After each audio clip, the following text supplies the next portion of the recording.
Okay, you've watched the first video. I hope you've answered the quiz questions after the video and you've read the B2 information text. Now you're ready to get started on part 1 of the reading and use of English paper. But before that, do you remember how many parts there are altogether? 7 parts, and here they are. We're going to look at every part separately during this course. I'll explain how to do each part, you'll practice, and then we'll bring everything together at the end of the course so that you can do a timed practice before your exam.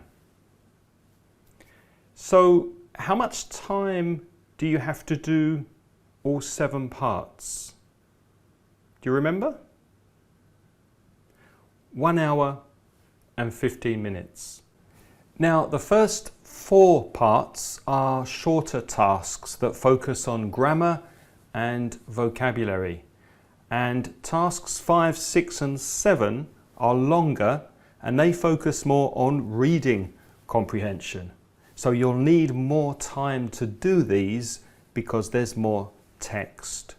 You can start with the longer reading tasks while you're fresh at the start of the exam and work back to the shorter grammar tasks at the beginning. You can do the parts in any order, but you must be careful not to spend too much time on one part. But let's start with looking at the first task in the reading and use of English, the multiple choice close. In this part you have a text with 8 gaps and you choose one answer from 4 possibilities, A, B, C or D. We're going to look at an example, but before we do, make sure you have your notebook and pen or text file open so that you can make a note of any new vocabulary that you see. This is what part 1 looks like in the exam. There are 8 gaps and you get 1 point for each correct answer. So 8 possible marks. You always get an example, 0. As you read the text the first time, read it with the example. J.K. Rowling is the author of the Harry Potter stories, apart from being a very successful book series, etc. You should always read all the text first before you choose an answer. Now, in the exam you get a question sheet and an answer sheet. You can write on the question paper and you can underline any important or useful words or instructions, but you must write all your answers on the answer sheet before the end of the exam. You'll also see 8 multiple choice options like this, and you must choose an answer, A, B, C or D, and write it on the answer sheet for questions 1 to 8. Now here's how to do it. First, read the text quickly. The reason you do this is to get an idea of the topic, and it's very important. You don't have to understand every word, but you do need to get an idea of what the text is about. So at this stage, ignore the gaps. Don't worry about the missing words. When you've read the text, go back and look at the first gap, question 1. Always look before and after the gap and choose the best word from the 4 possibilities, A, B, C or D. While you're thinking which word to choose, look for prepositions that are after the gap and might go with the missing word. And also think about grammar and collocation. Is there an ing, an ing, a gerund, or an infinitive? Do the words like to go together? Do they collocate? For example, to pay attention, or to earn a living, or wide variety, for example. Is there a preposition that helps you find the right answer?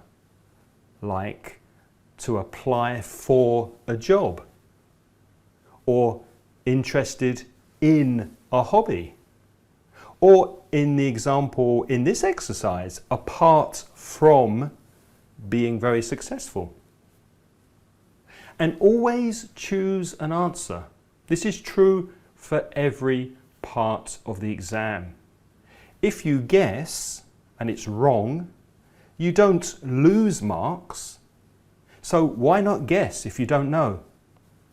If you don't answer a question, you will definitely not get a mark. If a question is particularly difficult, leave it. Continue with the other questions and go back at the end and think again. Say the sentence in your head. In this part of the test, in the multiple choice, sometimes it's 50-50. If the question's very difficult, use elimination to get to a 50-50 choice and then guess. Okay, let's go back to our J.K. Rowling text. Now read the text quickly to get an idea of the subject. We know it's about J.K. Rowling. What do you already know about her? Always ask that question. What do you already know about the subject of the text? And what would you like to know about J.K. Rowling? What curiosity do you have? When you predict the content of a text, it makes it a bit easier to understand. So now read the text quickly. You have about 1 minute, and if you need more time, pause the video. As you read, try to guess which words you think might be missing from the text.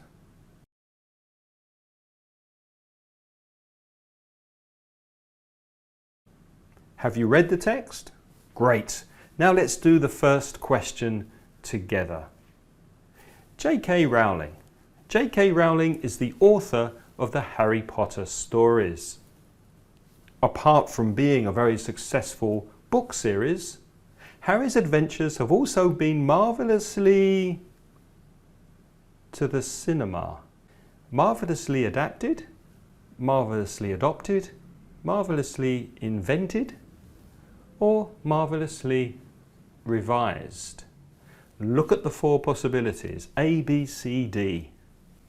Sometimes you might know the answer immediately, but check the other 3 possibilities just to make sure. Remember to look before and after the gap. There's a preposition after the gap, isn't there? The preposition to. Now B is when you look after a child, you adopt a child, and there's no preposition. We don't say adopt to a child, so that's impossible. Also, we say invent something, don't we? And revise something. So again, no preposition with those verbs. He invented electricity. They revised the exam. However, you adapt from and to something. So that's the answer. Harry's adventures have also been marvellously adapted to the cinema. Let's do the next 3 questions together. Rowling was born in Bristol, England, and was up by her parents and with her sister Di. She left school in 1983 and went to university on the south of England. She studied French and lived in Paris for a year as part of her In number 2, in question number 2, there's a preposition after the gap. The answer for this gap is a phrasal verb in the passive. But is it grown up, brought up, lifted up, or educated up by her parents? What do you think? The answer is Rowling was born in Bristol, England, and was brought up by her parents. Parents bring up children. They feed them, they clothe them, they educate them, they look after them, and they teach them how to behave. The phrasal verb grown up is intransitive. I grew up in London. I wasn't grown up by anyone, I grew up. However, I was brought up by my mum and dad. Let's move on to question number 3. She left school in 1983 and went to university on the south of England.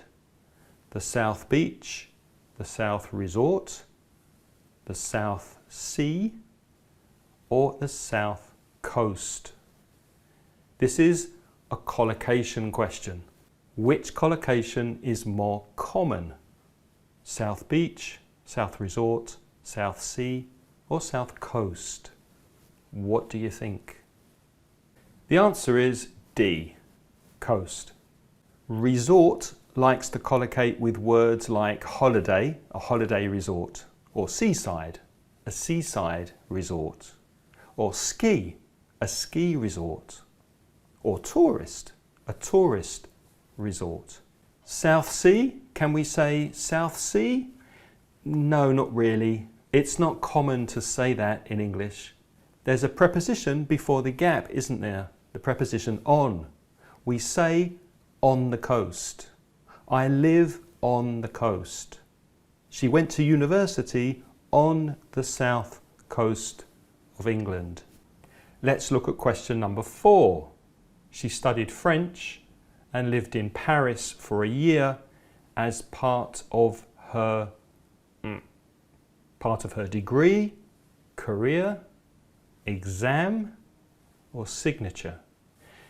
This gap is testing vocabulary and false friends. Some students confuse the words signature and career with words that are similar in their language. The answer is A, degree. A degree is what you study when you go to university. Your career begins when you start working after university. And your signature is the noun of the verb to sign, which is when you write your name on a contract or a legal document with a pen. Your signature. Now you can try the next 3 gaps. So pause the video for a few minutes and start it again when you're ready to check your answers. Make a note of your answers with a pen and paper or write the answers on a text document on your computer.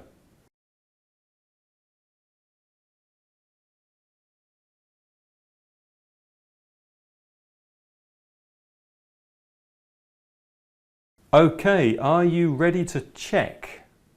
Let's go. Now notice the preposition after the gap. To. Can we say dropped to, thought to, resulted to? No, they don't sound right, do they? And they're not correct.